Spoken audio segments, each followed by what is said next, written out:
Oke, baik. Kita akan melanjutkan sesi diskusi kita pada mata kuliah tata kelola dan kelembagaan pada sore hari ini, sesi ke-10 dengan judul Governance Development and the Role of International Development Partner. Jadi kita akan coba untuk lebih jauh lagi berbicara mengenai bagaimana peran dari international partner khususnya dalam mengoperasionalisasi gitu ya good governance konsep itu dalam konteks development. Nah, ini setidaknya ada dua main reference yang kita pakai. Yang pertama adalah chapter yang ditulis oleh Halverson di dalam Jamil and Colleagues 2013 dan juga Khan di dalam Jamil and Colleagues 2015. Secara umum learning objektifnya masih konsisten dengan sesi sebelumnya berkaitan dengan bagaimana kemudian kita bisa mengkritisi gitu ya governance development concept dan juga peran dari international development actors. Nah, sebelum kita mulai, saya mau sekilas refresh dahulu gitu ya. Apa yang sudah kita pelajari pada sesi sebelumnya. Dalam sesi sebelumnya kita mendiskusikan berkaitan dengan bagaimana pemikiran Ali Farasman ya, berkaitan dengan keterkaitan antara konsepsi governance dan globalization itu sendiri.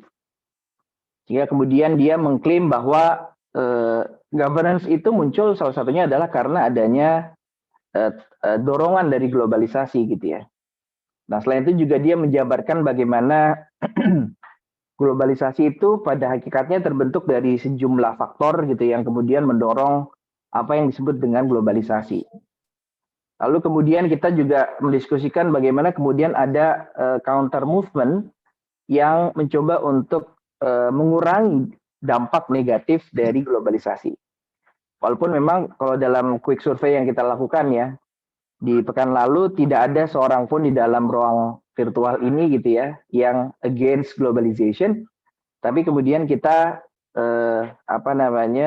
punya pendekatan atau paradigma tersendiri berkaitan dengan bagaimana kita merespon globalisasi.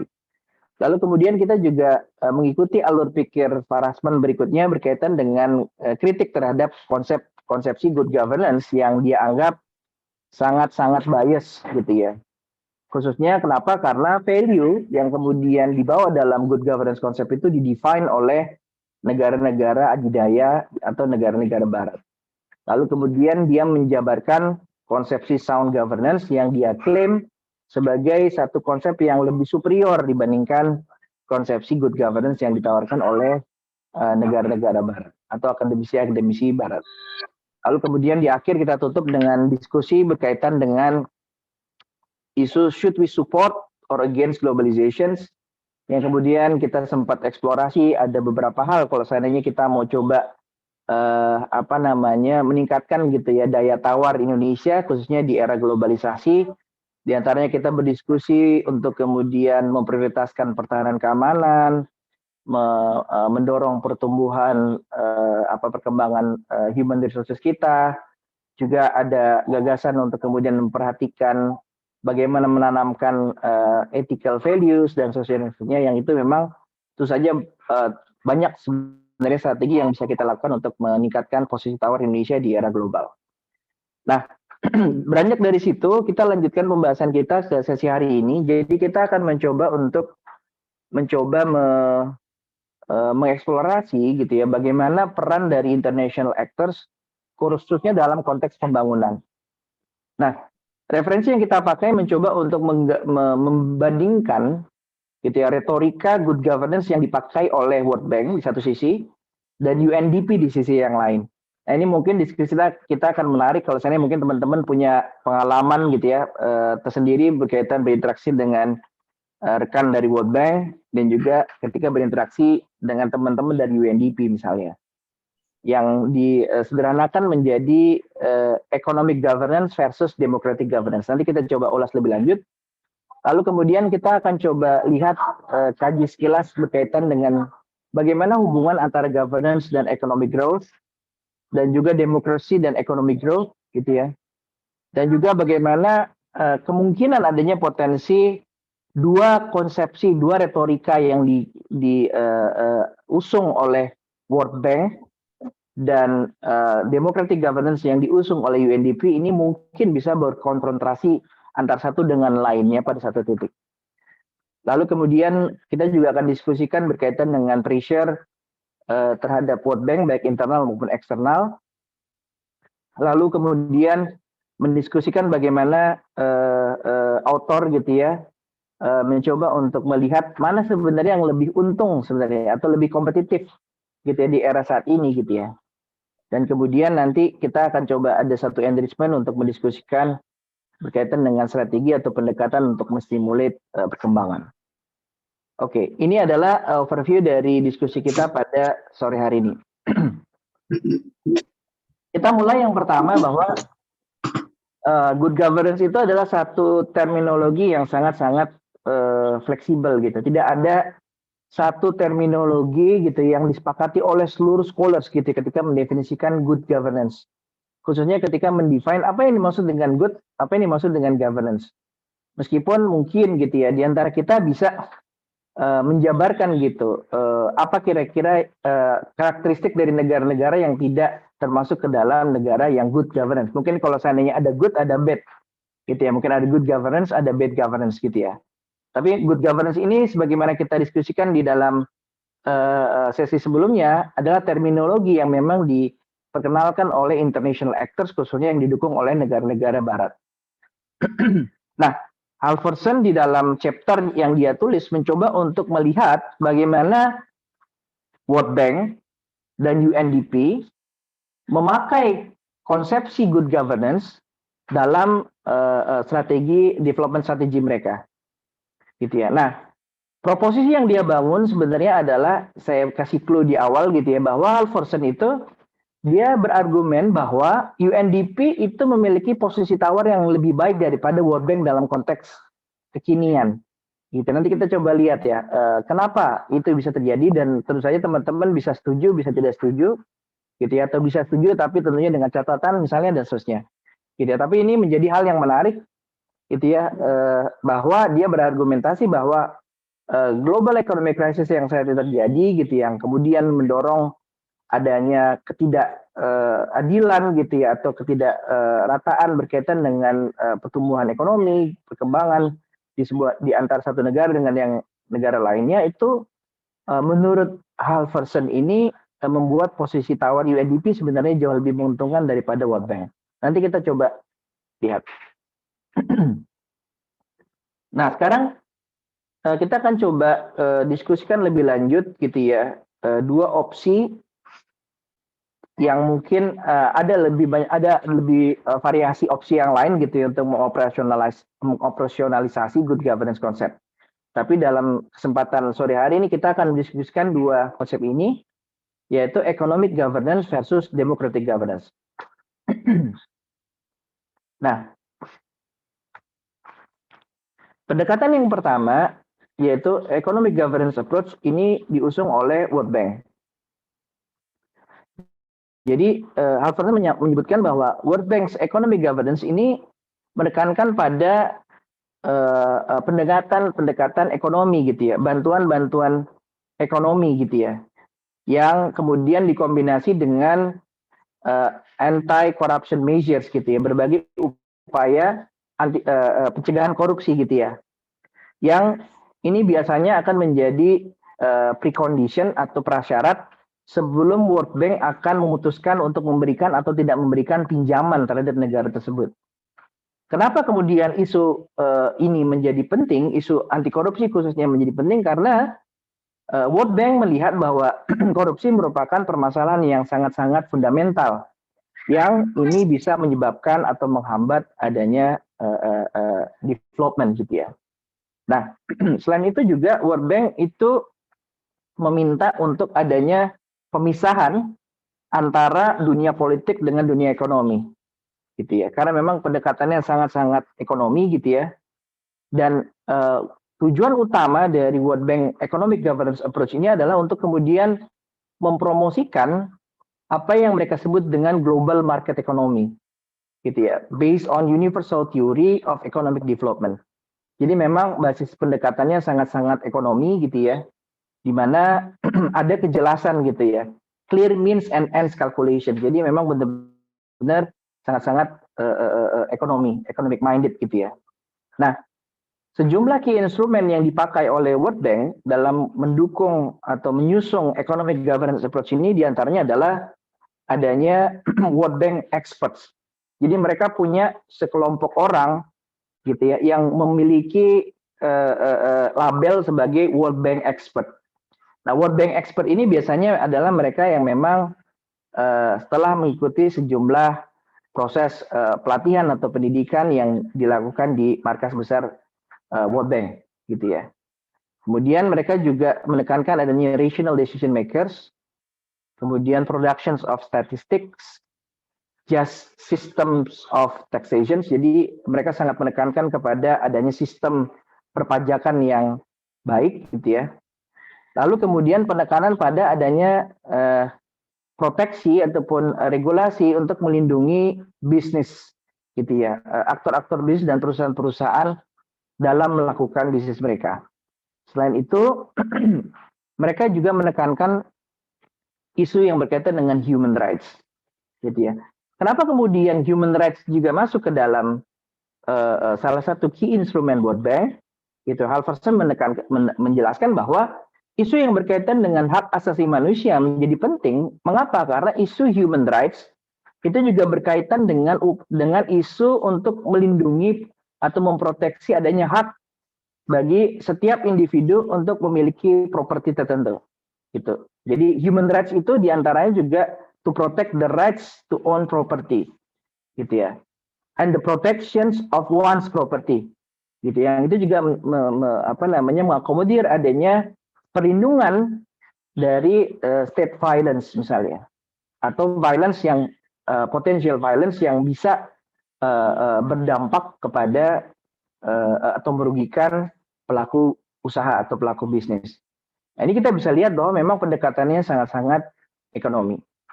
Nah, sekarang kita coba lihat perbandingannya dengan UNDP's Democratic Governance Approach. Nah, berbeda dengan World Bank, UNDP sangat-sangat menekankan proses demokratisasi dari bawah, gitu ya. Fokus utamanya adalah justru the political context of a nation state and the understanding of its power structure, gitu ya, and how democratic changes of this power structure both depends on the fabric of a society and brings changes to society. Jadi kalau seandainya UNDP democratic approaches itu justru menekankan pada adanya political context dari sebuah negara. Jadi dia mengakomodir keunikan konteks dari setiap negara, khususnya political context yang dimiliki oleh sebuah negara. Dan juga bagaimana demokrasi itu menjadi sebuah variabel yang bisa merubah power structure, gitu ya, yang juga mengakomodir keterlibatan dari setiap individu atau partisipasi dari publik. Itu khususnya dalam kemudian mendorong perubahan ke arah yang lebih baik. Nah, democracy is not only a way to solve practical political problems, but also to transform identities and the symbolic word of the inclusive and solidarity nationhood. Jadi, menurut UNDP, demokrasi itu merupakan satu tools yang sangat-sangat penting, gitu ya. Mengapa? Karena dia bukan hanya bisa memecahkan permasalahan yang timbul dari politik praktis, gitu ya, tapi juga bisa merepresentasikan adanya satu pendekatan yang sangat-sangat inklusif, yang kemudian bisa mengakomodir sejumlah power yang ada di tengah-tengah society, gitu ya. Nah, seperti yang kita ketahui bersama bahwa demokrasi sangat-sangat menekankan decision making based on majority, gitu ya. Nah, ini yang ditekankan oleh UNDP. Nah, berbeda dengan pendekatan yang dipakai oleh World Bank, gitu ya. Jadi mereka menekankan country knowledge is more important than access to the right expertise. Jadi apa namanya, mereka menekankan apa yang disebut dengan the country office gitu ya, sebagai key change agency. Jadi main agent dari upaya yang dilakukan oleh UNDP itu adalah country office yang tersebar di seluruh negara yang dianggap memahami gitu ya keunikan dari setiap negara. Yang ini mungkin berbeda dibandingkan tadi seperti slide sebelumnya, pendekatan yang dipakai oleh World Bank yang menekan pada apa yang disebut dengan World Bank expert yang bermarkas di Washington sebagai the technical experts in the field gitu ya. Jadi ini kita bisa lihat ada dua pendekatan yang berbeda gitu ya. Nah, sebelum kita diskusi lebih lanjut, ini ada satu studi yang kemudian mencoba melihat gitu ya, bagaimana kemudian relasi antara governance dan economic growth gitu ya. Kaufman and Cray gitu ya, yang ini memang melakukan survei atau studi yang disupport oleh World Bank, mengklaim bahwa studi yang mereka lakukan mengklaim adanya strong positive causal effect gitu ya, from better governance to higher per capita income, but weak causal effect in the opposite direction. Ya, jadi ini sebenarnya untuk mendukung gitu ya positioning dari World Bank itu sendiri gitu ya, di mana better governance itu memiliki korelasi yang positif terhadap per capita income. Jadi semakin baik governance yang didefinisikan sebagai economic governance tadi ya bahasanya Halverson itu, semakin baik kualitas economic governance maka semakin baik per capita income-nya. Gitu ya. Nah, ini yang tidak sebaliknya gitu. Tidak semua negara-negara yang capita income-nya baik tapi kemudian kehilangan governance itu memiliki efek yang sama. Gitu ya. Nah, ini kita bisa lihat pada apa namanya figur di samping kanan ini hasil summary dari Kaufman and Cray yang mencoba untuk memperlihatkan bagaimana hubungan antara governance dan per capita income. Nah, ini adalah income per capita gitu ya dari low sampai dengan high. Lalu kemudian dia mendefinisikan governance direpresentasikan menjadi 3 indikator, yaitu voice and accountability yang berkaitan dengan bagaimana proses berlangsungnya pemerintahan gitu ya, berkaitan dengan seleksi, berkaitan dengan monitoring dan juga pergantian pemerintahan. Lalu government effectiveness gitu ya, the capacity of government to effectively formulate and implement sound policies, dan control of corruption gitu ya. Nah, ini adalah apa namanya hasil studi yang diklaim oleh Kaufman and Cray. Nah, tapi tentu saja temuan dari Kaufman and Cray itu juga dikritisi oleh sejumlah scholar gitu ya. Misalnya oleh Khan itu sendiri yang kemudian mempertanyakan gitu ya metodologi yang dipakai oleh Kaufman and Cray yang disupport oleh World Bank gitu ya dalam studinya yang kemudian mengklaim tadi adanya hubungan kausal yang positif gitu ya antara governance dan income per kapita. Yang pertama kan mengkritisi apa namanya berkaitan dengan sampling yang dipakai di mana Kaufman dan Cray menyertakan developed countries gitu ya, negara-negara maju yang sudah dianggap sudah existing good governance dan high per kapitanya gitu ya. Dan juga yang kedua dia mengkritisi bahwa data on governance gitu ya, 3 indikator yang dipakai oleh Kaufman and Cray itu adalah persepsi dari para experts yang boleh jadi ada kemungkinan possibility untuk kemudian memberikan penilaian yang berlebihan berkaitan dengan governance performance dari individu countries yang di-assess gitu ya. Nah, sehingga kemudian apa namanya dia mengatakan bahwa di antara developing countries sekalipun gitu ya tidak terlalu ada perbedaan yang signifikan gitu ya berkaitan dengan market enhancing government capabilities gitu. Jadi apa namanya ini yang kemudian menjadi argumentasi gitu ya bahwa memang studi yang dilakukan oleh Kaufman and Cray ya tentu saja karena disupport oleh World Bank sendiri gitu ya jadi agak bias gitu ya. Dan ini juga mendapat kritik dari sejumlah scholar diantaranya adalah oleh Khan ini sendiri. Nah, kemudian yang menarik adalah bagaimana sebenarnya relationship antara demokrasi dan economic growth. Ini saya ngambil satu cuplikan statement dari Mendagri kita gitu ya, berkaitan dengan Dilemma of Democracy judulnya. Tito says non-democratic countries have better economic growth. Di sini dikutip gitu ya, there seems to be a dilemma over democracy since countries that do not adopt democratic system see their economic growth leaping instead. Tito said as quoted by Kompas.com. Vietnam, for example, is a socialist republic and its economy is rising. Saya agak lupa kenapa kemudian Mendagri bisa ngasih statement itu gitu ya di momen di mana dia diwawancara oleh wartawan kemudian mengeluarkan statement ini. Tapi ini menjadi hal yang menarik gitu ya. Apakah kemudian demokrasi itu adalah prasyarat dari sebuah economic growth gitu. Ini menjadi diskusi yang sangat-sangat menarik gitu ya. Artinya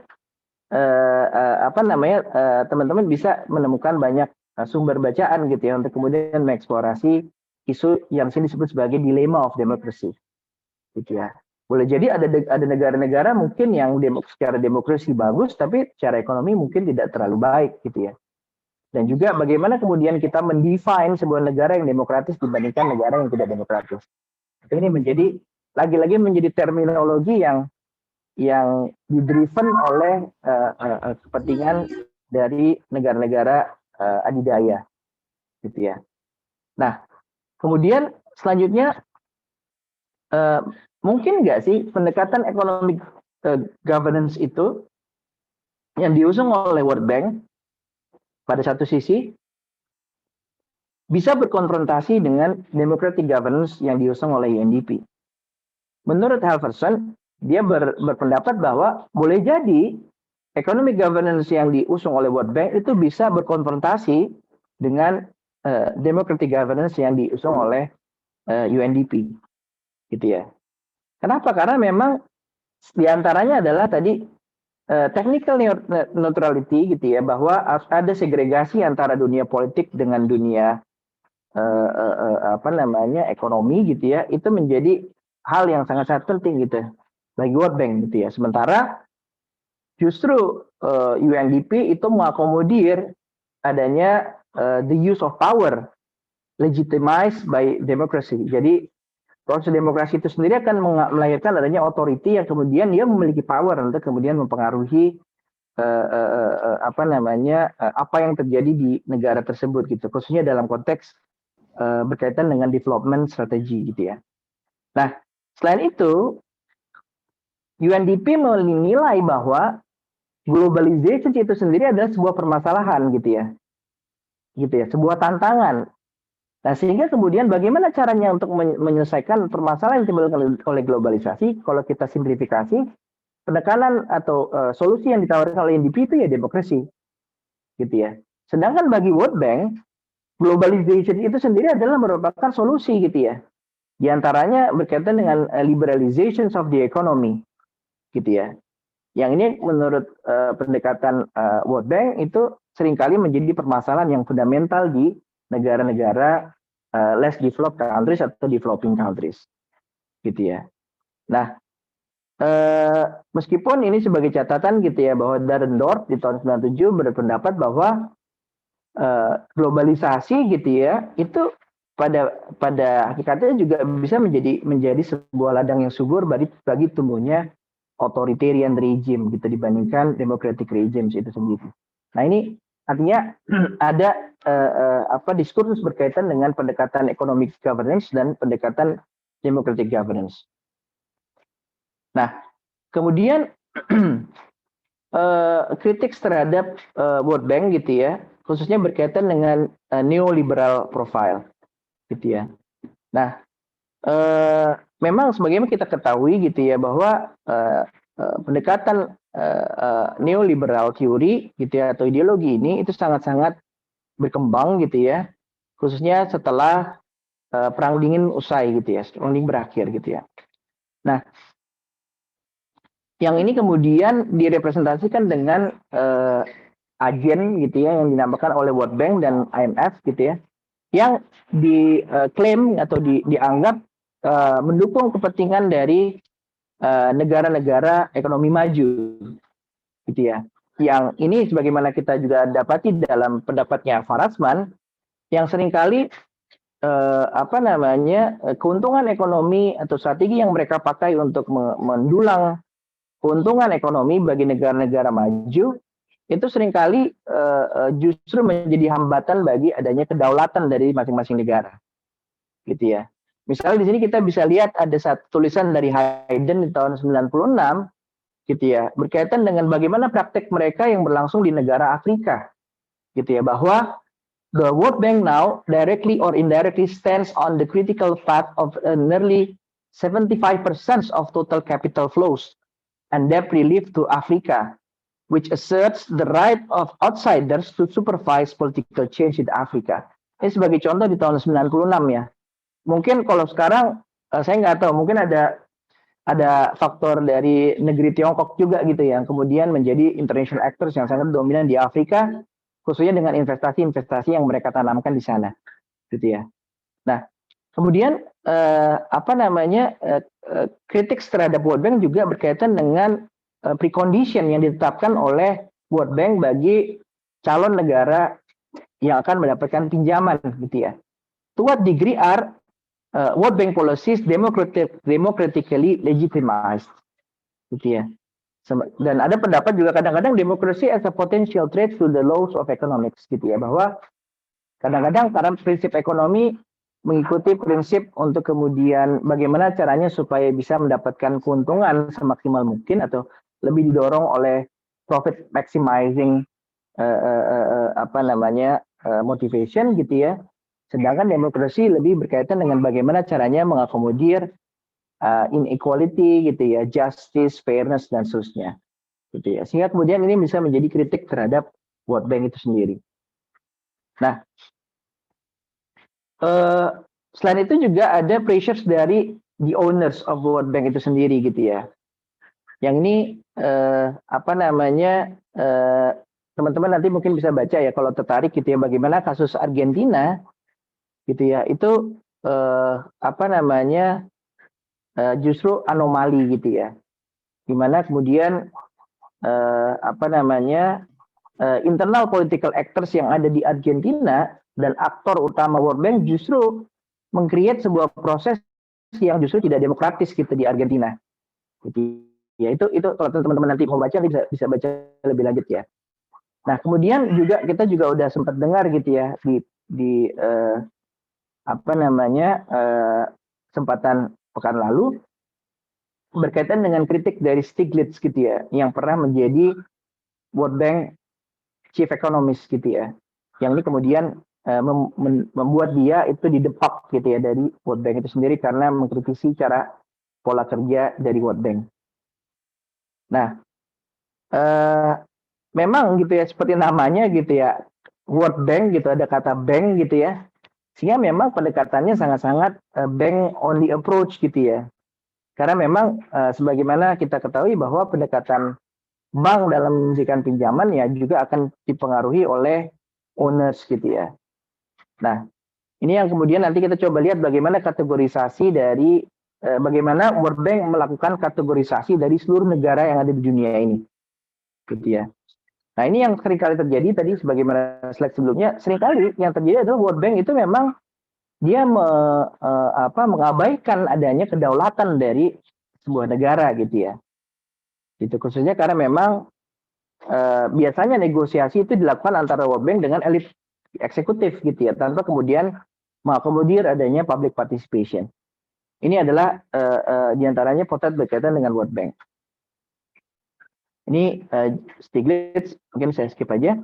Nah, UNDP, gitu ya, dikatakan oleh Halverson bahwa dia melihat bahwa good governance itu bisa menjadi salah satu isu yang juga bisa membuat UNDP memainkan peran lebih sentral di dunia. Jadi kita juga perlu lihat bahwa UNDP juga punya kepentingan, gitu ya. Nah, khususnya berkaitan dengan bagaimana nih mereka memakai good governance sebagai salah satu strategi untuk kemudian mengembalikan kejayaan UNDP gitu ya dalam sebagai international actors di dunia gitu ya. Nah ini Halverson mengatakan bahwa mulai dari tahun 2000 itu mulai terlihat adanya polarisasi antara pendekatan yang dipakai oleh UNDP dan World Bank. Nah misalnya kalau Kofi Annan gitu ya, dia memulai apa yang disebut dengan UN Global Compact gitu ya, yang ini menekankan adanya pelibatan dari berbagai perusahaan di seluruh dunia gitu ya, yang dianggap sebagai the most efficient agent of change gitu ya, dalam mendorong pencapaian dari SDGs gitu ya. Tapi kemudian ada sebagian scholar yang kemudian menerjemahkan statement yang disampaikan oleh Kofi Annan gitu ya di dalam The World Economic Forum tahun 99 itu sebenarnya sebagai sebuah movement gitu ya untuk kemudian mengurangi dampak dari globalisasi gitu ya, khususnya dengan ada apa yang disebut dengan the Global Compact. Nah, memang dengan demikian maka Halverson berpendapat bahwa UNDP maka pada titik tersebut gitu dengan pidato yang disampaikan oleh Kofi Annan di tahun 99 di The World Economic Forum itu kemudian mengambil posisi sebagai kompetitor dari World Bank gitu ya, dan World Bank itu sendiri juga menjadi kompetitor di country level berkaitan dengan UNDP. Nah, ini adalah statement yang di-quote gitu ya dari speech yang disampaikan oleh Kofi Annan. I propose that you, the business leaders, and we, the United Nations, initiate a global compact of shared values and principles which will give a human face to the global market. Jadi dia penekanannya berkaitan dengan bagaimana kemudian membangun solidaritas dari berbagai korporasi gitu ya. Jadi kalau misalnya teman-teman tertarik mengunjungi website unglobalcompact.org gitu ya, mereka mengklaim saat ini sebagai the world's largest corporate sustainability initiative gitu ya. Yang ini dianggap tadi sebagai salah satu upaya untuk kemudian mereduce dampak negatif dari globalisasi dengan menekankan pendekatan yang dipakai oleh private companies yang dianggap sebagai agen global yang paling efisien dibandingkan dengan pemerintah. Nah, sekarang bagaimana kemudian kita membandingkan antara World Bank dan UNDP dalam mengklasifikasi negara-negara yang ada di dunia ini? Nah, kalau tadi kita berkunjung ke websitenya World Bank, kita mengenal setidaknya World Bank itu memakai 3 klasifikasi utama. Yang menariknya adalah bahwa di sini kalau kita lihat ada by region, jadi ada by region, ada by income. Jadi by region, by income, dan by lending.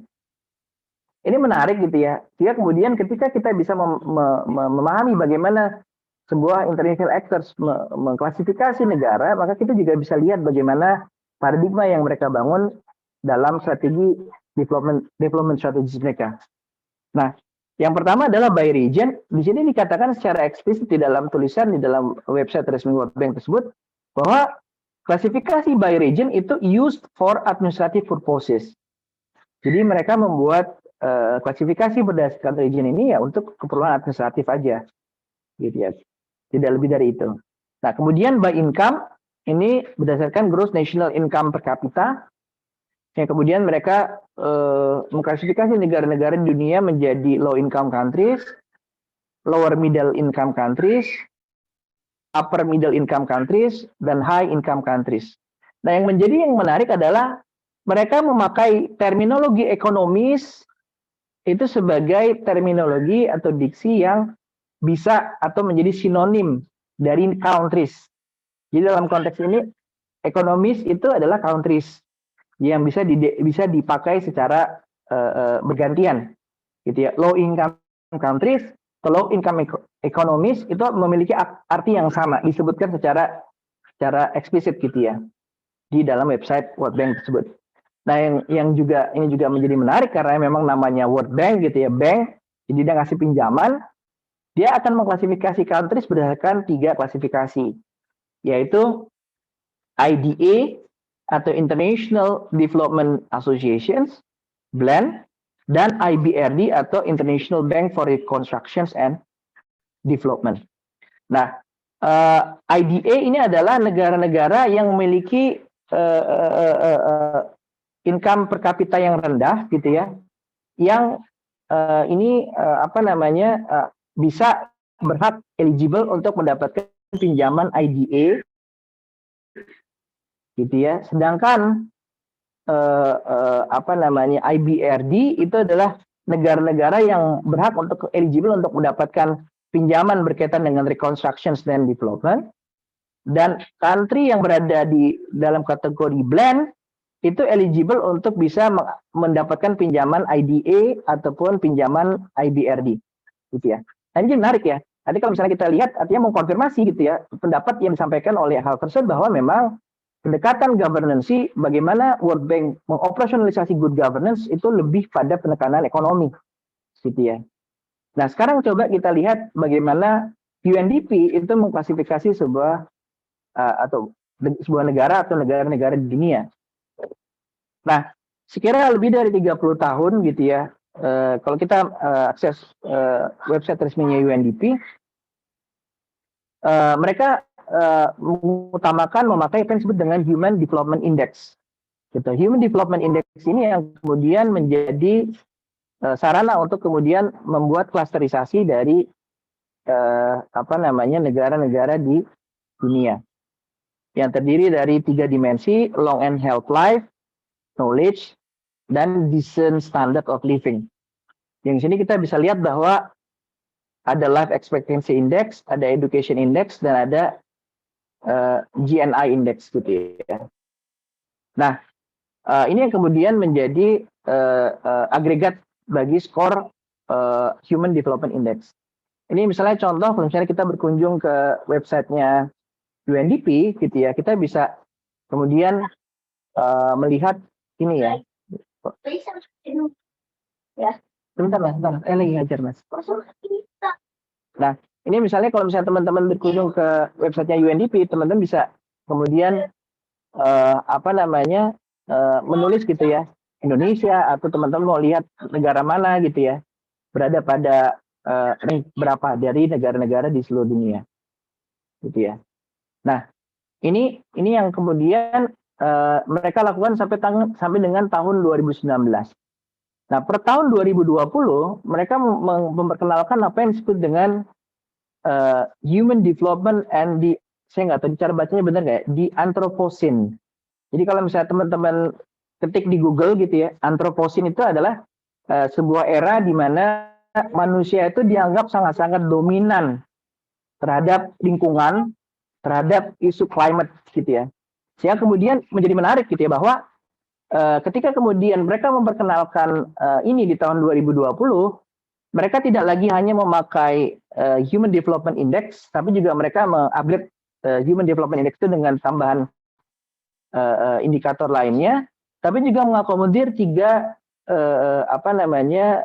variabel lainnya yang berkaitan dengan energy system, material cycles, dan ini yang mereka sebut dengan transforming of future. Gitu. Nah, ini kita bisa lihat ya, artinya pendekatan yang dipakai oleh UNDP itu berbeda banget kira kita bandingkan dengan World Bank, gitu ya. Nah, kemudian kita berlanjut ke pertanyaan ini ya, gitu ya. Nah, menurut Halverson gitu ya, dia berpendapat bahwa era saat ini itu adalah era di mana World Bank itu semakin kehilangan dominasinya, gitu ya.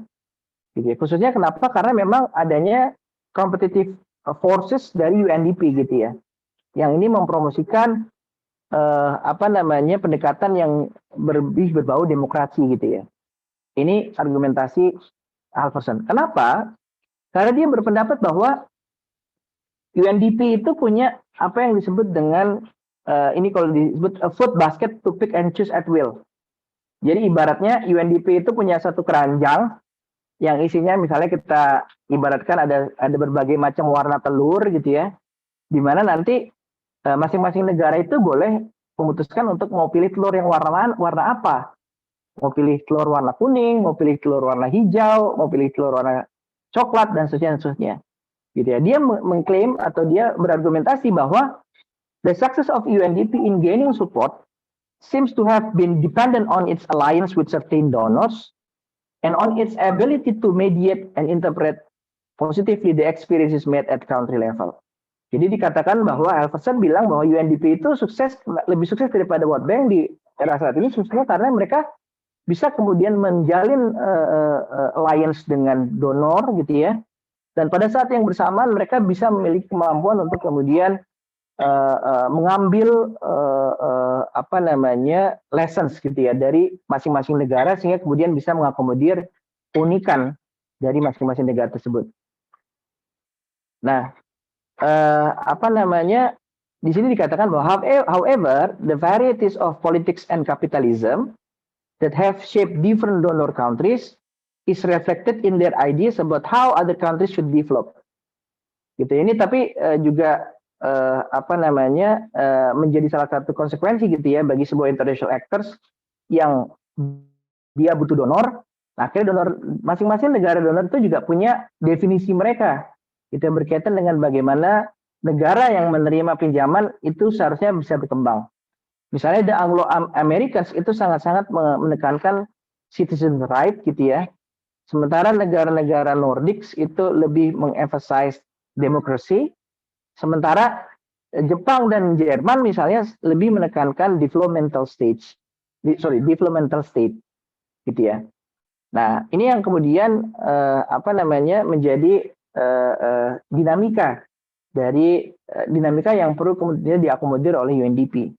Gitu ya. In most situation, it is left to the local constellations of forces to decide what is prioritized.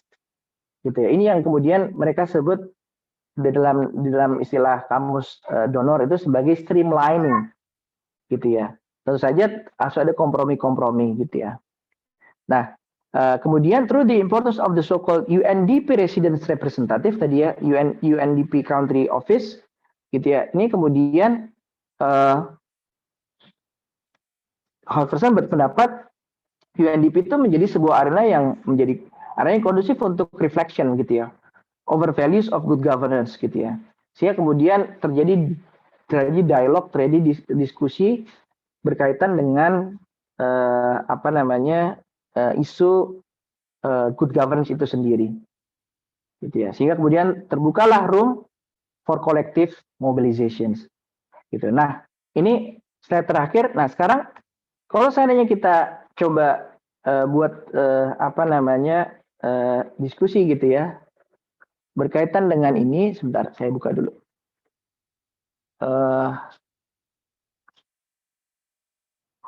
Oke. Nah, kira-kira menurut teman-teman, kalau seandainya teman-teman diberikan kekuasaan gitu ya, untuk kemudian mendorong perkembangan di sebuah negara, kira-kira menurut teman-teman apakah fix governance first atau stimulate growth first? Coba kita coba eksplorasi sebagai pemantik diskusi kita pada sore hari ini. Silakan teman-teman akses kembali melalui HP atau melalui laptop gitu ya, menti.com. Lalu kemudian teman-teman gunakan kode 35786303 gitu ya. Nah, di sini menurut teman-teman mana nih yang sebaiknya lebih diprioritaskan? Kalau saya teman-teman merupakan key decision maker gitu ya di sebuah negara, diberikan kewenangan untuk kemudian menyusun strategi development, strategi dari negara tersebut, kira-kira teman-teman akan memprioritaskan perbaikan berkaitan dengan governance itu atau lebih berkaitan dengan upaya untuk menstimulus pertumbuhan ekonomi gitu ya. Nah, ini silakan teman-teman sampaikan. Nanti kita akan coba diskusi berdasarkan hasil dari quick survey kita. Nah, ini memang tadi seperti kita definisikan bersama bahwa governance itu tentu saja terminologi yang fleksibel gitu ya, tapi kita bisa lihat bahwa ya bad governance itu misalnya bisa kita lihat karakteristiknya dari adanya apa namanya birokrasinya dikuasai oleh sebuah kekuatan otoriter gitu ya. Lalu kemudian tidak transparan misalnya dan seterusnya. Nah ini silakan teman-teman berikan pendapat. Baru ada 18 orang yang ikut serta. Silakan teman-teman yang lain untuk turut memberikan pendapatnya. Menurut teman-teman mana nih yang seharusnya lebih diprioritaskan? Apakah memperbaiki governance-nya atau memfokuskan diri pada bagaimana menstimulasi economic growth? Saya kasih 3 pilihan. Apakah fix the governance first? Apakah finding a way to stimulate growth, economic growth? Atau none of these two? Teman-teman punya pendapat yang lain.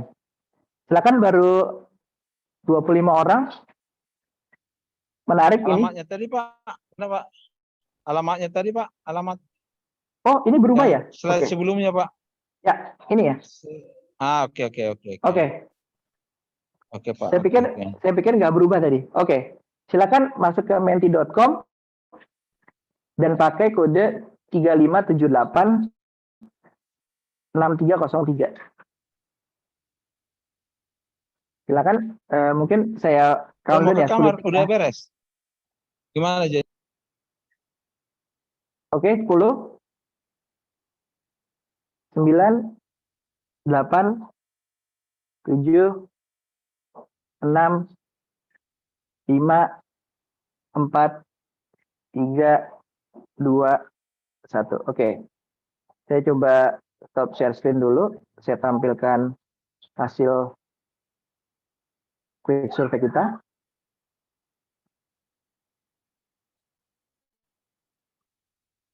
Baik. Mayoritas dari teman-teman yang berada di ruangan ini berpendapat bahwa dalam konteks development, kita perlu memprioritaskan untuk memperbaiki the governance first, gitu ya. Kemudian 3 orang finding a way to stimulate growth, gitu ya. Jadi lebih mengutamakan pembangunan ekonomi dulu. Ada 1 yang berpendapat bahwa bukan keduanya. Saya mau undang dari yang ini dulu nih, yang 1. Ada berkenan nggak? Saya nggak tahu siapa. Saya Pak.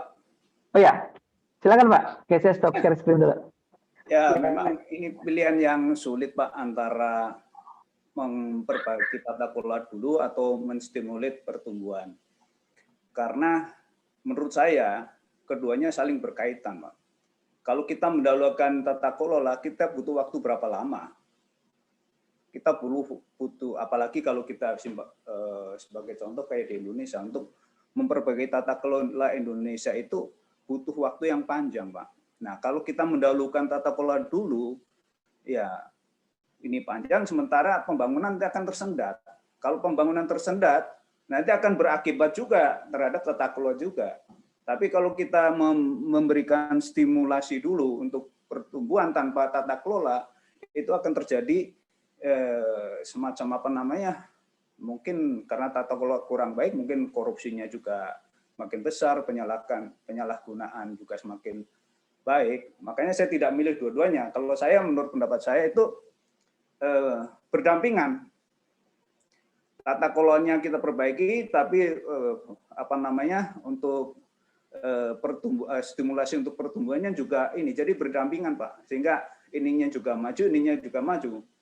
Nah, itu pendapat saya Pak. Terima kasih Pak. Oke, terima kasih Pak. Sekarang saya mau undang teman-teman yang berpendapat untuk memprioritaskan pertumbuhan ekonomi dulu. Ya Pak, saya Pak. Silakan. Jadi ya, gini silakan. Pak, sorry. Ya. Saya pikir, jadi gini, ada penelitian waktu kita belajar corporate governance itu. Jadi memang dia bilang begini, sampai kapanpun itu untuk memperbaiki governance itu memang diperlukan pertumbuhan ekonomi. Jadi artinya gini, bahwa korupsi tetap akan ada, tetapi kalau ekonominya tidak bertumbuh, itu korupsi itu sendiri tidak akan bisa habis.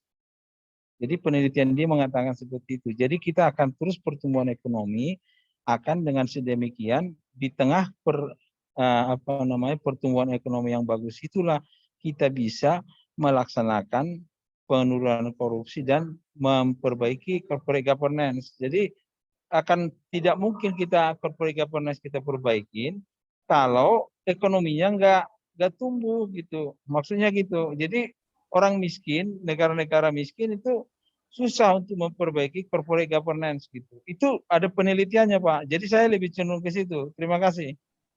Oke, terima kasih. Silakan dari teman-teman yang ini dulu ya, yang stimulate growth, economic growth first. Silakan. Ada lagi tambahan dari teman-teman yang berpendapat kita perlu memprioritaskan pembangunan ekonomi dulu daripada governance. Ya, silakan Pak. Ya.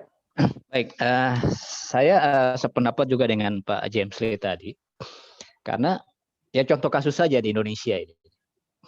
Jadi untuk meningkatkan pertumbuhan ekonomi itu memang tidak mudah, tetapi untuk memperbaiki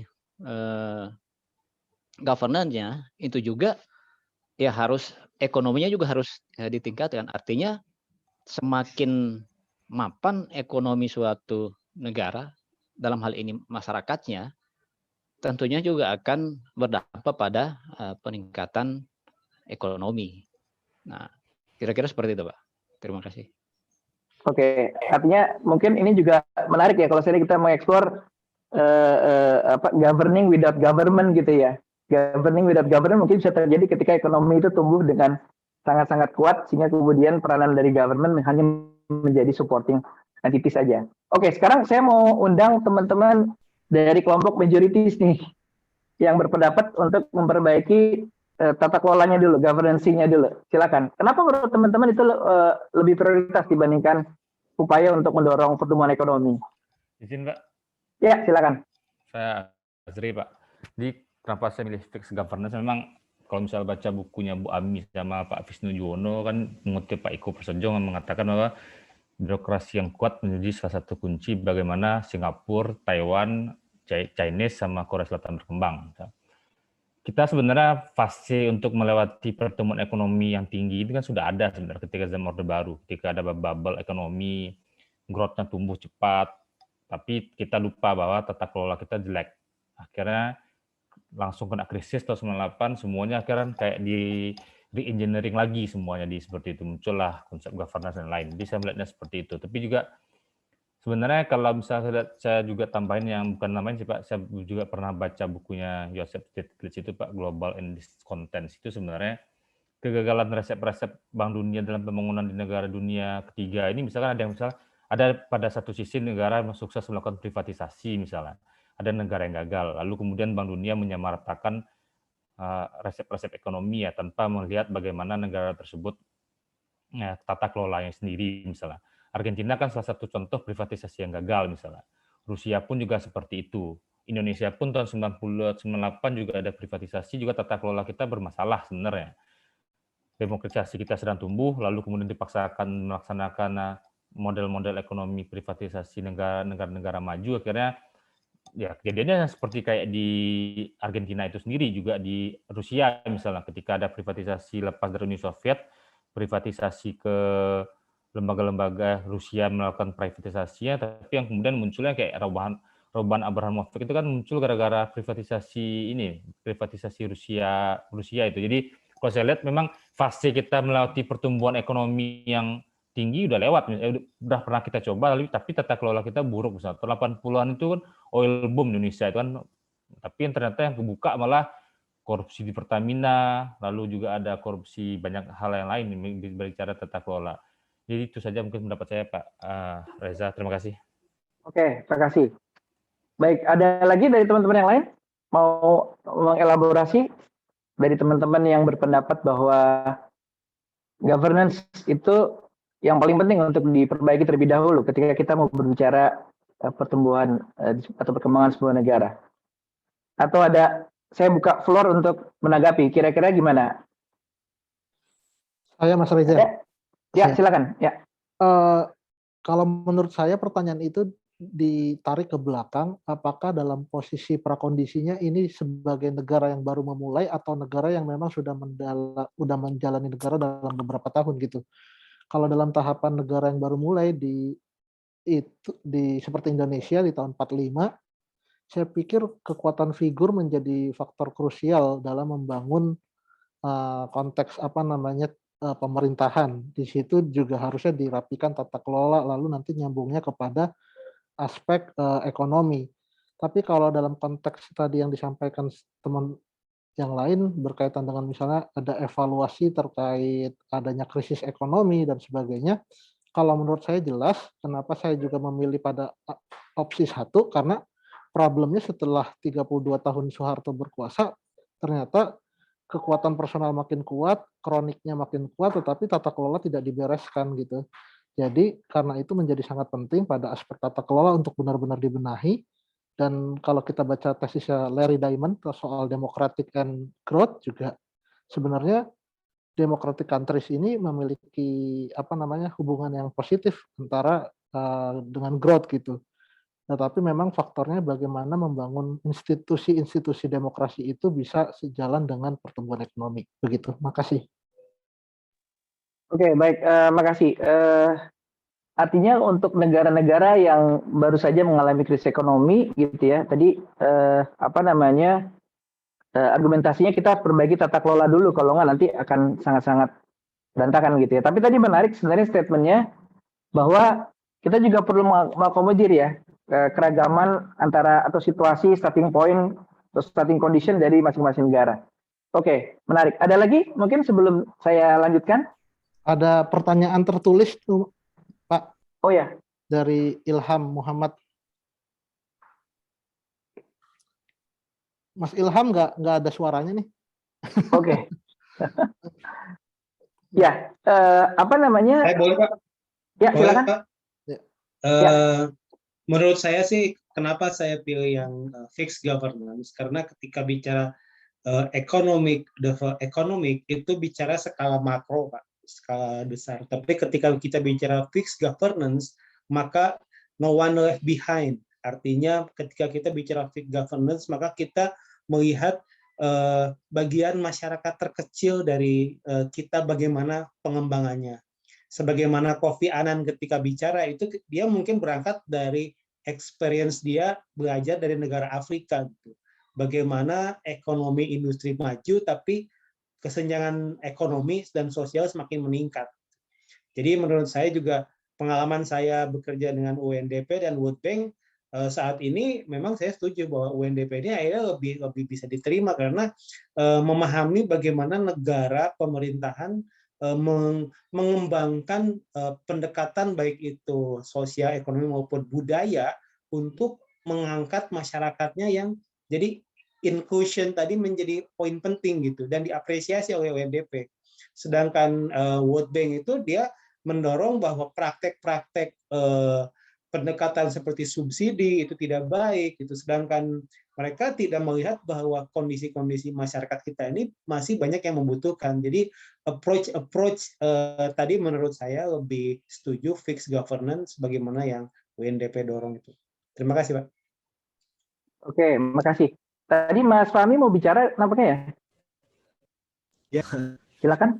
Ya. Jadi sebenarnya ini dilema Pak bagi saya sebenarnya karena ini kan kita masalah berpihak ke World Bank atau UNDP ya. Karena kalau kita melihatnya melalui perspektif World Bank, artinya kita melihatnya dari perspektif bagaimana ketika kita mereform ekonomi di dalam suatu negara itu akan berhubungan dengan reform negara itu sendiri gitu. Sepertinya kayak yang dibilang oleh Pak Ezra tadi ya tentang kita udah pernah nyoba di 98, tapi itu justru memberikan stimulasi, memberikan rangsangan untuk kita merubah tata sendiri gitu. Sementara kalau dari UNDP dari tata negara menuju ekonomi dan sebenarnya itu masalah which one yang cocok dengan negara itu sendiri. Mungkin bagi kita mungkin menurut Pak Izul kita sudah pernah yang arah oleh World Bank karena memang sejatinya World Bank mengatakan ekonomik dulu baru tata kelola dan kita sudah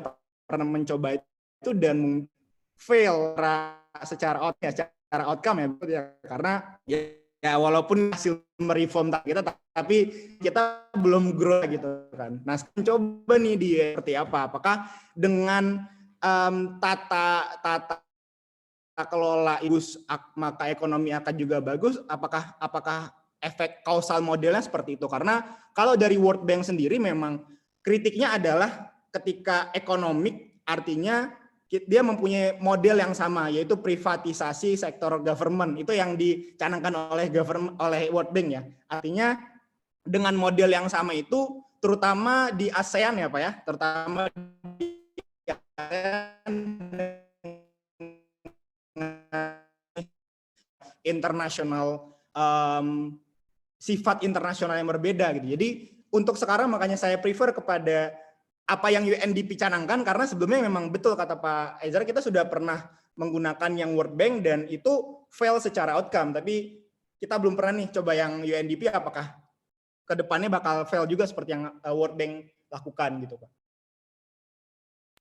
Ya, makasih Mas Fahmi. Tadi agak sedikit putus-putus, tapi saya tangkap gagasannya dan saya yakin juga teman-teman juga mendapat artinya apa yang disampaikan oleh Mas Fahmi tadi, bahwa memang tadi ya, argumentasi dari Mas Fahmi mengatakan bahwa apa yang di development strategi yang menekankan pada ekonomi yang diterapkan oleh World Bank atau IMF gitu ya, ketika Indonesia mengalami ekonomi krisis tahun 98 itu terbukti gagal gitu ya.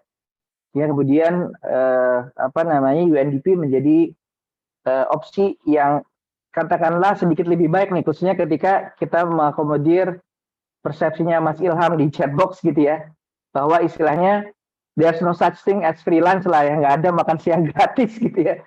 Artinya pasti juga mereka di-driven oleh donors juga gitu ya. Kalau tadi ada kritik dari Halverson bahwa World Bank ditentukan oleh owners, dalam tanda kutip ya UNDP juga tentu saja akan ditentukan oleh ownersnya juga gitu ya. Tapi ya kalau misalnya kita mungkin ya saya coba rangkum sedikit gitu ya. Kalau kita sederhanakan, artinya teman-teman melihat bahwa UNDP menjadi pilihan yang sedikit lebih baik daripada World Bank yang lebih top down gitu katakanlah, dan tidak terlalu mendepankan tadi streamlining yang diterapkan oleh UNDP. Saya mohon izin lanjutkan dulu 2 slide ya. Nanti kita coba buka lagi diskusi ini. Saya pikir menarik diskusinya. Mudah-mudahan teman-teman udah bisa lihat lagi ya slide-nya. Jadi sebenarnya pertanyaan ini itu dibahas dalam satu artikel yang dimuat di dalam websitenya World Bank. Nanti teman-teman kalau tertarik bisa kunjungi websitenya World Bank, ada satu blog gitu ya.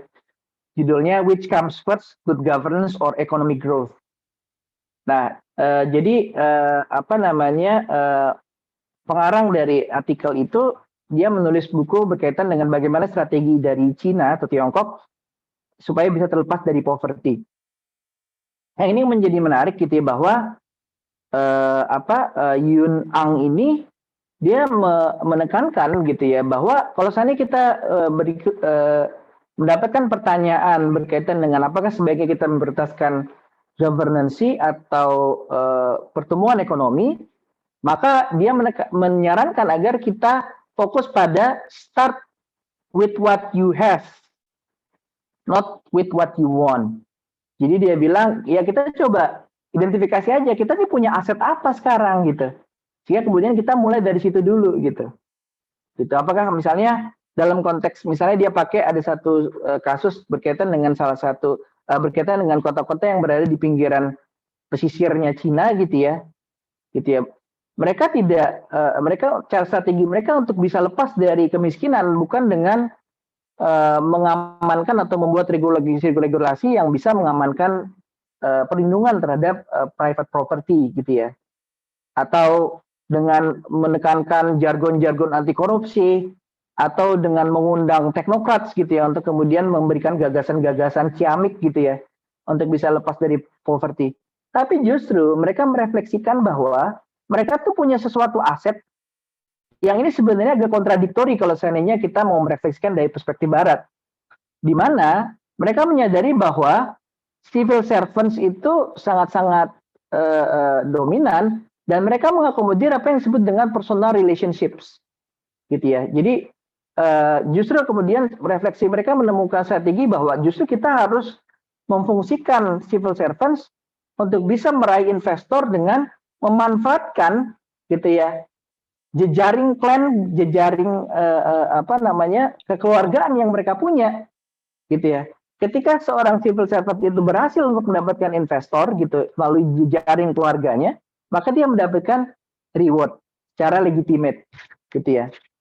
Nah ini dengan kata lain gitu ya, dalam konteks Cina gitu untuk bisa lolos dari jebakan kemiskinan adalah dengan memanfaatkan communist officials with family and friends, gitu ya.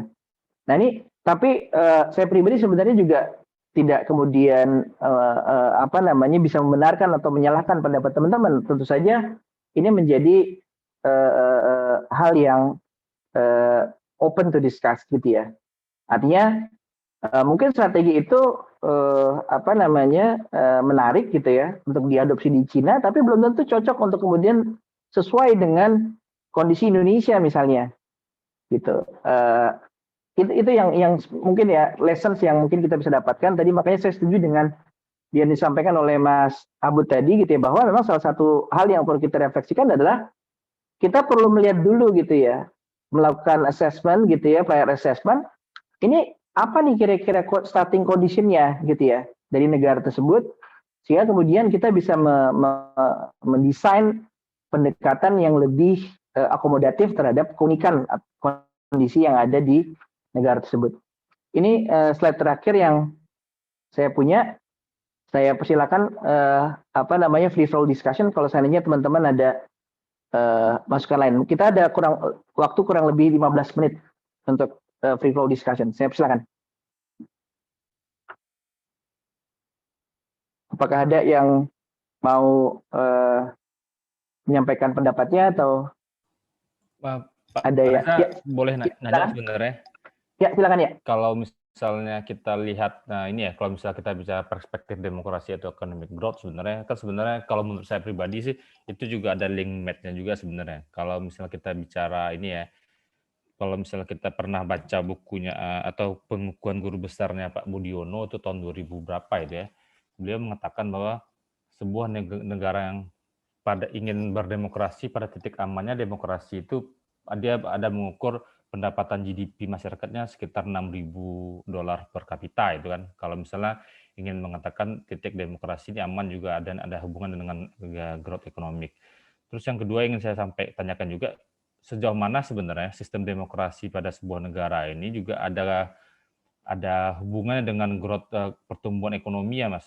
Dia seharusnya nggak bisa dipertentangkan sebenarnya, tapi sejauh mana ini sebenarnya sistem demokrasi di Indonesia, kalau menurut saya pribadi nih Mas, demokratisasi yang kita alami ini belum berpengaruh secara signifikan terhadap pertumbuhan ekonomi, karena memang praktek-praktek tata kelola yang buruk, iklim usaha yang tidak baik, dan lain-lain itu sebenarnya Mas. Jadi kalau misalnya ingin mengkritik tentang Bank Dunia juga, kalau misalnya kita baca bukunya, siapa nih? The Illusion of Development ini kan juga jelas itu kan, bahwa bagaimana praktek-praktek nasihat World Bank ini juga ternyata nggak berpengaruh banyak terhadap pertumbuhan ekonomi, terutama negara-negara Asia Tenggara. Terima kasih Pak Reza.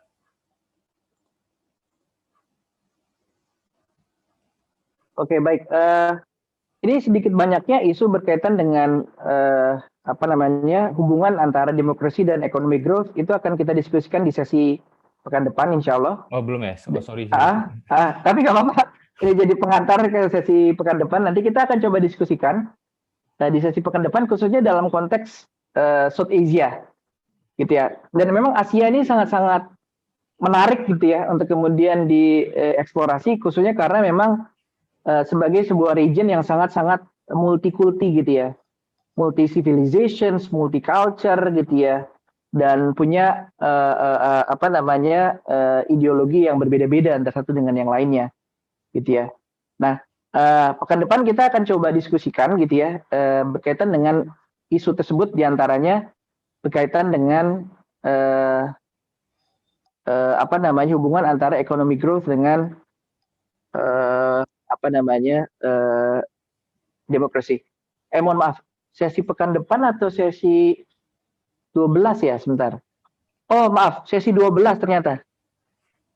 Sesi 12 nanti kita akan coba bahas khususnya berkaitan dengan, berarti itu setelah Lebaran ya kalau saya nggak salah ya.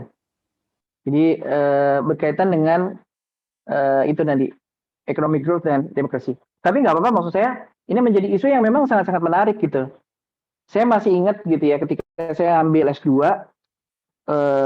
kebetulan waktu itu saya ngambil satu kelas isinya orang-orang Uni Eropa semua gitu ya.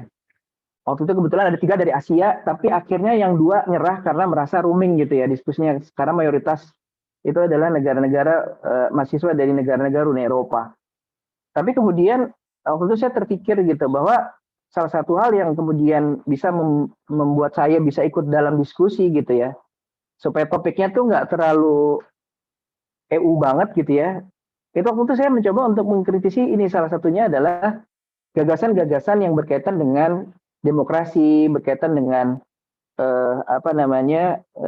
konsep negara-negara maju sebagai penolong negara-negara yang berkembang atau less developed countries gitu.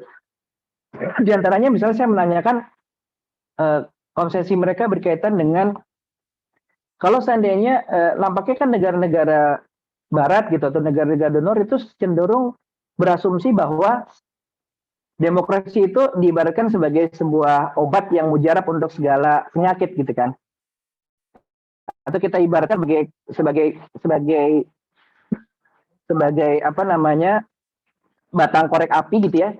Yang kemudian ketika si pembawa kotak korek api itu masuk ke sebuah negara, kemudian dia akan keluarkan satu dan mengatakan bahwa ini adalah solusi buat Anda. Gitu ya. Nah, waktu itu saya coba eksplorasi gitu. Mengapa kemudian Anda merasa bahwa demokrasi itu adalah obat yang mujarab? Kemudian mereka menyatakan bahwa ya karena kami merasa bahwa ini it works gitu. Ini bekerja di negara kami gitu. Sehingga kemudian kami merasa kami perlu berbagi resep sukses itu ke negara-negara yang lain.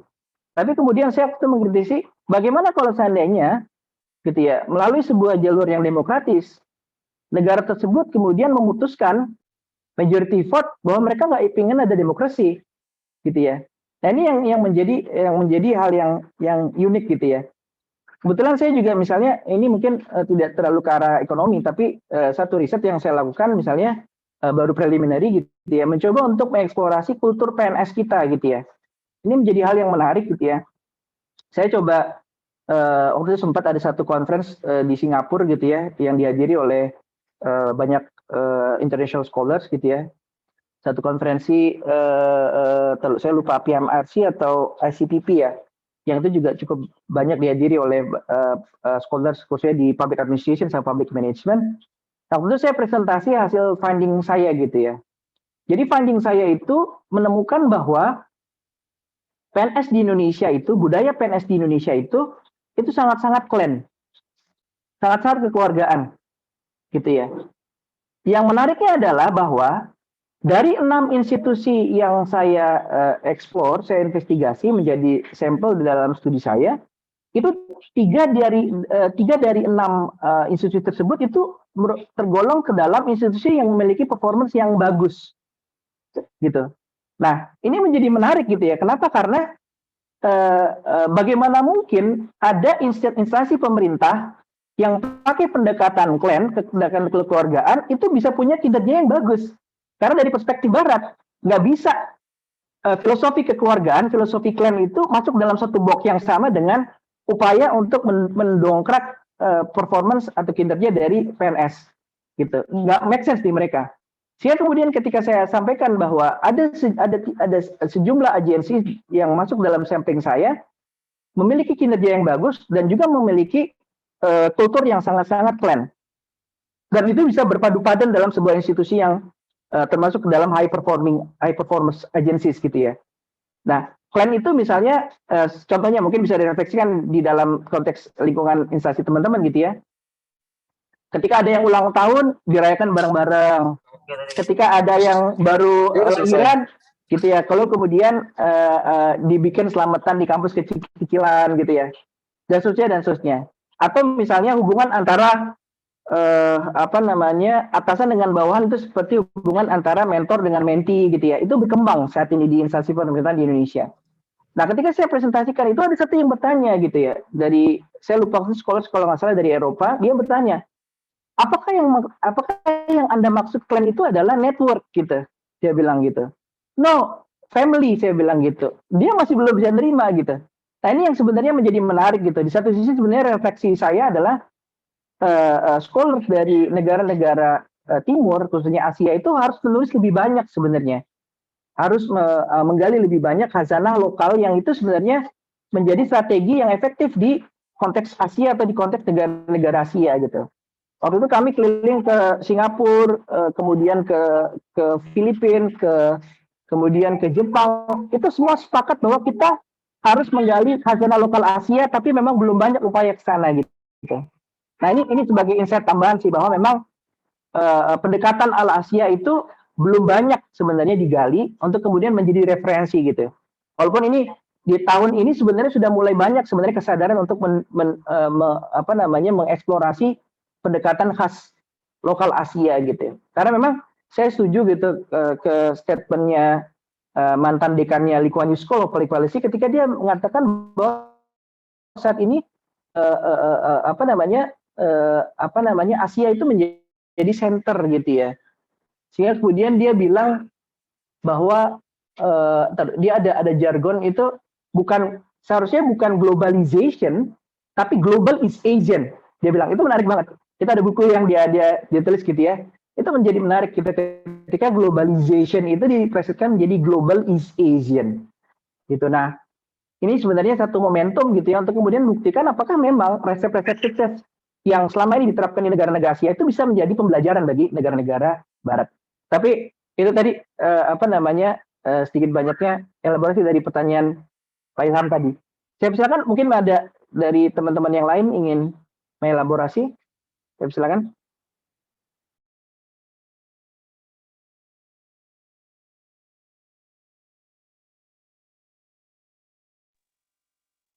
Atau udah cukup? Saya sedikit, Pak. Ya, silakan. Ya. Terkait dengan topik ini memang sangat menarik, Pak Reza. Di mana aktor-aktor atau pendonor yang bermain di dalam beraktivitas di negara-negara berkembang, khususnya. Terkait dengan itu ada yang menarik juga sebenarnya, kenapa Asia itu seksi sekarang kita bahas, karena Asia itu juga menjadi sebuah haluan. Kalau kita lihat China, Pak, China itu menjadi sebuah kekuatan lain dari yang kemarin-kemarin itu mainstream di Barat ya, dan Amerika ya. Bagaimana Cina itu mampu memainkan peran yang sangat sentral di dalam perekonomian sebuah dunia ya, yang sangat peka ya. Di area globalisasi, China mampu memberikan sebuah nuansa baru terkait dengan gebrakan perekonomian. Dia mampu berinvestasi di negara-negara berkembang, negara-negara miskin bahkan ya. Nah, itu yang diperlukan oleh Indonesia sebenarnya, Pak ya. Kalau menurut saya bukan demokrasinya yang penting, tapi bagaimana kita memerankan peran itu, mampu melihat peluang-peluang. Yang China mampu melihat peluang-peluang itu, gitu ya. Mungkin karena China itu negara komunis dan tersentralisasi, jadi mudah mereka memberikan komando ya. Lain dengan negara demokrasi yang sangat penuh dengan diskusi dan wacana yang kadang-kadang wacana itu sudah sekian lama dibahas, nah itu baru sudah selesai, Pak, itunya momentumnya ya. Nah itu kemarin juga yang menjadi area pertanyaan dari teman-teman, diskusi teman-teman sekalian, bagaimana kita mengambil peluang dari sebuah globalisasi itu yang sangat penting. Bagaimana Bitcoin mampu melumpuhkan emas yang sangat dijaya dewasa ini. Sekarang harga emas itu bertekuk lutut, Pak, dengan Bitcoin yang luar biasa nilainya itu.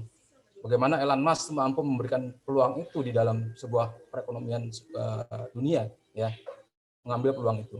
Xi Jinping bagaimana memberikan leadership yang luar biasa dalam membangun culture di negaranya. Nah itu yang penting menurut saya di Indonesia ini, bagaimana, nah itu sering juga disampaikan oleh Prof. Azhar dalam kuliah-kuliah beliau, di kelas kami di S3 itu bagaimana beliau itu menyampaikan kesan-kesan atau inovasi-inovasi yang disampaikan oleh China dalam melakukan pengembangan kesejahteraan di dalam negeri. Sejak tahun bahkan China itu nggak lama Pak, nggak lama seperti Amerika membangun kesejahteraan di negaranya. Ya, kalau kita lihat tahun 60 atau 70, China itu masih miskin Pak dan belajar di negara-negara yang lain. Nah sekarang China itu menjadi menjadi sebuah negara yang makmur, sejahtera, ini patokannya adalah ekonomi ya menurut saya. Saya tidak melihat sisi yang lain, tapi saya lihat sisi ekonomi. China luar biasa berkembang dan memang patut kita berikan apresiasi dan kita patut mencontoh itu. Bukan ideologinya ya, tapi cara mereka melakukan tata kelola, bagaimana tata kelola itu bisa dibuat sedemikian rupa sehingga mampu mesejahterakan masyarakat. Mungkin itu Pak Reza, terima kasih. Oke, makasih elaborasinya ya. Saya pikir menarik ya. Kalau kita mau berdiskusi berkaitan dengan apakah authoritarian regime itu juga pada prinsipnya to some extent bisa menghasilkan sesuatu yang baik gitu ya. Tapi memang kalau saya pribadi juga sepakat gitu. Sebenarnya ketika kita berbicara mengenai kritik para supporter dari demokrasi terhadap pendekatan yang authoritarian itu kan adalah berkaitan dengan isu sustainability-nya. Bagaimana kemudian memastikan gitu ya, kalau seandainya pendekatannya authoritarian itu bisa memastikan sustainability dari leadership figure itu gitu ya. Leadership figure yang kemudian memiliki kemampuan atau kecakapan untuk kemudian memilih gitu strategi-strategi yang tepat untuk negaranya gitu ya. Nah, ya ketika leadership figure yang tersentralistik itu memiliki kecakapan yang baik dalam memimpin negaranya dan punya ketulusan gitu ya untuk kemudian mendorong kesejahteraan masyarakatnya, mungkin akan sangat baik ceritanya gitu ya. Tapi akan menjadi sulit kalau seandainya central figure itu menjadi figur yang tamat gitu ya. Ini seringkali terjadi gitu. Tapi ya ini satu isu yang terus berkembang gitu ya. Artinya saya melihat bahwa memang terkadang itu tadi ya pendekatan one size fits all itu menjadi semakin tertinggal gitu ya. Artinya pendekatan yang lebih mengakomodir keunikan dinamika di tingkat lokal gitu ya, itu yang menjadi opsi yang lebih relevan gitu. Hanya memang terkadang yang menjadi permasalahan adalah untuk area-area yang misalnya resources sangat terbatas gitu, terkadang mereka lebih mendambakan top down approach gitu. Sedangkan mungkin gitu ya wilayah-wilayah yang secara resources dia lebih memadai, mungkin mereka akan lebih senang ketika diajak untuk berpartisipasi dan seterusnya gitu ya. Tapi ini sekedar pendapat pribadi saya gitu ya. Artinya yang bisa kita pelajari dari sesi kita pada sore hari ini adalah bahwa melanjutkan gitu ya diskursus kita di pertemuan pekan lalu gitu ya, bahwa ada international actors yang perlu diperhitungkan ketika kita berbicara mengenai governance, maka international actor pun itu juga berkompetisi antara satu dengan yang lainnya. Gitu. Ini yang diangkat oleh Halvorsen kebetulan adalah World Bank dan UNDP gitu ya. Mereka kan juga ada international actors lainnya yang juga memiliki misi tersendiri gitu. Artinya tadi di awal sempat di-emphasize bahwa mereka juga tidak bebas nilai gitu, tidak bebas kepentingan gitu. Pasti mereka punya kepentingan. Dan ini lagi-lagi kemudian bagaimana kita membuat kompromi-kompromi itu sehingga kemudian setidaknya kita bisa mendapatkan keuntungan gitu di sana gitu ya. Nah itu mungkin insight yang bisa kita tarik ya. Mungkin mudah-mudahan juga teman-teman bisa mendapatkan insight lainnya gitu ya dari sesi kita pada sore hari ini gitu ya, khususnya berkaitan dengan isu peran dari international actors dan juga bagaimana ternyata good governance itu sendiri yang di sesi sebelumnya itu merupakan trademark yang dibawa oleh negara-negara adidaya, ternyata juga bisa didefinisikan secara berbeda oleh banyak entitas gitu ya. Nah ini yang menjadi menarik gitu ya. Pun juga terminologi demokrasi itu sendiri gitu tadi yang dibawa oleh UNDP itu juga bisa dioperasionalisasi secara berbeda gitu ya antara satu dengan yang lainnya gitu. Nah ini yang menjadi hal yang perlu kita pahami bersama bahwa banyak aktor, banyak definisi, banyak interpretasi, banyak approach yang kemudian bisa dipakai untuk kemudian mendorong laju pertumbuhan sebuah negara. Oke, saya pikir untuk sore hari ini cukup. Yang saya pahami minggu depan masih ada satu sesi lagi ya, gitu ya. Betul ya, libur itu kan berarti minggu depan masih tanggal 6 ya, Lebaran tanggal 13 ya. Jadi kita mudah-mudahan insya Allah kita bisa ketemu satu kali lagi sebelum Lebaran, dan nanti setelah Lebaran mudah-mudahan kita ketemu dalam keadaan yang lebih baik ya. Ini juga sebagai informasi, saat ini kita lagi mempertimbangkan sebenarnya apakah misalnya di bulan Juni gitu ya, ataupun bulan Juli mulai ada hybrid, ada offline, ada online. Cuman ini masih dalam proses diskusi karena memang sebagaimana teman-teman juga lihat ya, itu muncul di berbagai media nasional gitu ya, bahwa mayoritas sivitas akademika UI pengennya hybrid. Tapi kan hybrid itu kan berarti ada offline, ada online. Nah ini mungkin nanti kita akan coba eksplorasi gitu ya, kemungkinan itu gitu ya, apakah ada kemungkinan untuk bisa misalnya memfasilitasi sesi offline khususnya teman-teman yang berada di wilayah Jabodetabek gitu atau seperti apa. Karena memang di dosen sekalipun juga ada dinamika tersendiri, khususnya di Soshum, di rumpun Soshum itu mayoritas nggak pengen offline, gitu, karena sekarang masih sangat-sangat berbahaya. Ya itu sekedar ini informasi gitu ya. Jadi ya kita coba lihat, mudah-mudahan pandemi segera berlalu dan kita bisa kembali ke situasi normal. Oke, saya pikir cukup ya teman-teman sekalian untuk sesi